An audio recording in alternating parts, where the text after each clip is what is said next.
ভারতের ধনী ব্যক্তিত্বদের মধ্যে শীর্ষে যার নাম রয়েছে অর্থাৎ মুকেশ আম্বানি, তার বাড়িতে যদি স্পেশাল কিছু হয় সবার নজর তো সেই দিকেই থাকবে। তাই আজকে আমাদের নজর রয়েছে গুজরাটের জামনগরে। মুকেশ আম্বানির ছেলে অর্থাৎ অনন্ত আম্বানি এবং তার হবু স্ত্রী রাধিকা মার্চেন্টের বিয়ে জুলাই মাসে, কিন্তু মার্চ মাসে 1 থেকে 3রা মার্চ এই দিনের মধ্যে বিয়ের প্রি ওয়েডিং সেলিব্রেশন হতে চলেছে এবং সেই সেলিব্রেশনে থাকছে যেই চমক সেটা নিয়েই আজকে কথা বলবো। তো এই যে প্রি ওয়েডিং সেলিব্রেশন, এতে তো আমন্ত্রিতদের তালিকাতে বিশাল চমক রয়েছে।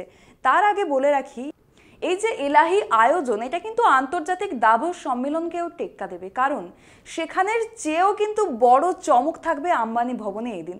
আম্বানি পরিবারে এখন সাজো সাজো রব, কারণ বাড়ির ছোট ছেলে অনন্ত আম্বানির বিয়ের সানাই বেজে গিয়েছে। 2023 সালের জানুয়ারি মাসে মুম্বাইয়ে নিজেদের বাসভবনে পরম্পরাগত অনুষ্ঠানের মাধ্যমে বাগদান সম্পন্ন করেছিলেন অনন্ত এবং রাধিকা।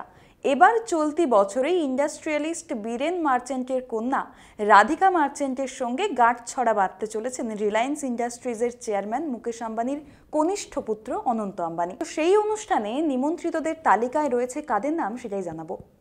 দেশ বিদেশ জুড়ে যারা বড় বড় ব্যবসায়ী রয়েছেন তাদের যেমন ইনভিটেশন রয়েছে এই অনুষ্ঠানে, তেমনই কিন্তু বলিউড থেকে শুরু করে ক্রীড়া জগৎ থেকে শুরু করে শিল্প জগৎ, সমস্ত ফিল্ডের সমস্ত ইন্ডাস্ট্রির লোকজনকে কিন্তু এখানে আমন্ত্রণ জানানো হয়েছে। এবার আমাদের সবার কিন্তু আগ্রহ রয়েছে যে বলিউড থেকে কারা আসছে সেটা দেখার। তো বলে রাখি যে বলিউড থেকে বলতে গেলে গোটা বলিউডকেই এখানে নিমন্ত্রণ জানানো হয়েছে। অমিতাভ বচ্চন এবং তার পরিবার থেকে শুরু করে ভিকি, ক্যাটরিনা, আলিয়া, রণবীর, জ্যাকি পান্ডে এবং অনন্যা পান্ডে এবং তাদের সমস্ত পরিবার, কাজল, অজয় দেবগন থেকে শুরু করে সবাইকেই কিন্তু নিমন্ত্রণ জানানো হয়েছে। এবং সবচেয়ে বড় চমক এখানে যেটা রয়েছে যে এই অনুষ্ঠানে কিন্তু পারফর্ম করতে পারেন শাহরুখ এবং সলমান। এবং খবর উঠছে যে বরফ গলছে, অর্থাৎ ঐশ্বরিয়া রায় বচ্চনকেও নিমন্ত্রণও জানানো হয়েছে, সঙ্গে সঙ্গে কিন্তু ইনভিটেশন পেয়েছেন সলমান খান। তো এরা দুজনেই কি পারফর্ম করতে চলেছেন এই নিয়েও আবার গুঞ্জন উঠছে। তো বলা চলে চাঁদের হাট যেমন থাকছে তেমনই কিন্তু থাকছে একের পর এক চমক। যেই অনুষ্ঠান এখানে হতে চলেছে সেখানে রিহানা যেমন গান করছেন, তেমন কিন্তু ভারতীয় হিসেবে অরিজিৎ সিং এর গানের আসর বসতে চলেছে এই অনুষ্ঠানে। আর যেমনটা বললাম যে দেশ বিদেশ থেকে বিভিন্ন বড় বড় ব্যবসায়ী যারা আসছেন তাদের মধ্যে রয়েছে উল্লেখযোগ্য নাম। অনন্ত রাধিকার বিবাহ পূর্ববর্তী উৎসবে উপস্থিত থাকতে পারেন Meta CEO Mark Zuckerberg, Morgan Stanley CEO Ted Pick, মাইক্রোসফটের প্রতিষ্ঠাতা Bill Gates, Disney CEO Bob Iger সহ অনেকে। এখানেই শেষ নয়, এর পাশাপাশি অতিথি তালিকায় জলজল করছে আরও নাম। সেই সম্মানীয় অতিথিদের মধ্যে থাকবেন কাতারের প্রধানমন্ত্রী মোহাম্মদ বিন আব্দুল রহমান বিন জাসিম, ভারতের প্রধানমন্ত্রী নরেন্দ্র মোদীও।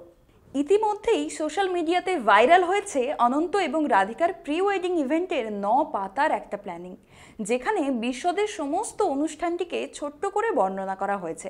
অনুষ্ঠানে উপস্থিত অতিথিরা কি পোশাক পরবেন, কোন দিন কি থিম থাকবে, অতিথিদের জন্য কি কি বিশেষ আয়োজন করা হয়েছে ও কি নির্দেশ রয়েছে আমন্ত্রিতদের জন্য, সেই সব কিছুই ফাঁস হয়েছে।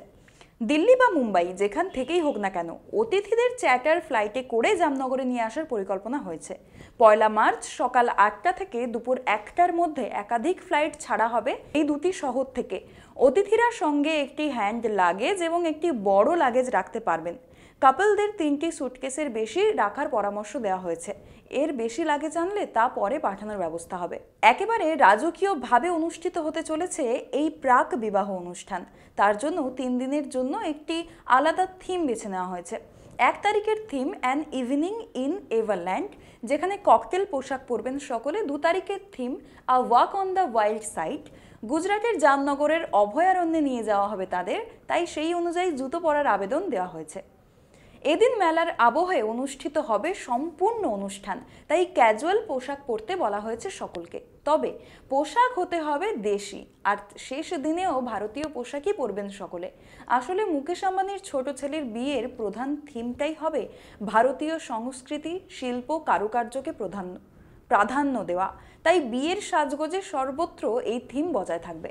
বুঝতেই পারছেন এই অনুষ্ঠানে বিদেশিদের আমন্ত্রণ জানানো হয়েছে এবং বিদেশিদের সংখ্যা, অতিথি সংখ্যা বেশি হলেও সম্পূর্ণ অনুষ্ঠানটা কিন্তু পরিচালনা হবে ভারতীয় সংস্কৃতি এবং ভারতীয় শিল্পকে তুলে ধরার জন্য, এবং সমস্ত জায়গায় এই ভারতীয় ব্যাপারটা অর্থাৎ দেশি ব্যাপারটাকেই প্রাধান্য দেওয়া হয়েছে। এবং অতিথির তালিকা তো আমরা জানালাম, আর কি কি থিম থাকছে, কিভাবে অনুষ্ঠানটি পরিকল্পিতভাবে সাজানো হয়েছে এবং কি কি রয়েছে চমক, সে সব কিছুই তো আপনাদের জানালাম। আর এই ধরনের সমস্ত খবরের জন্য, বিনোদনের সমস্ত আপডেট পেতে আজই সাবস্ক্রাইব করুন ডিজিটাল খবরিলাল। খবর আপনাদের, নজর আমাদের। ডিজিটাল খবরিলাল, খবর আপনাদের, নজর আমাদের।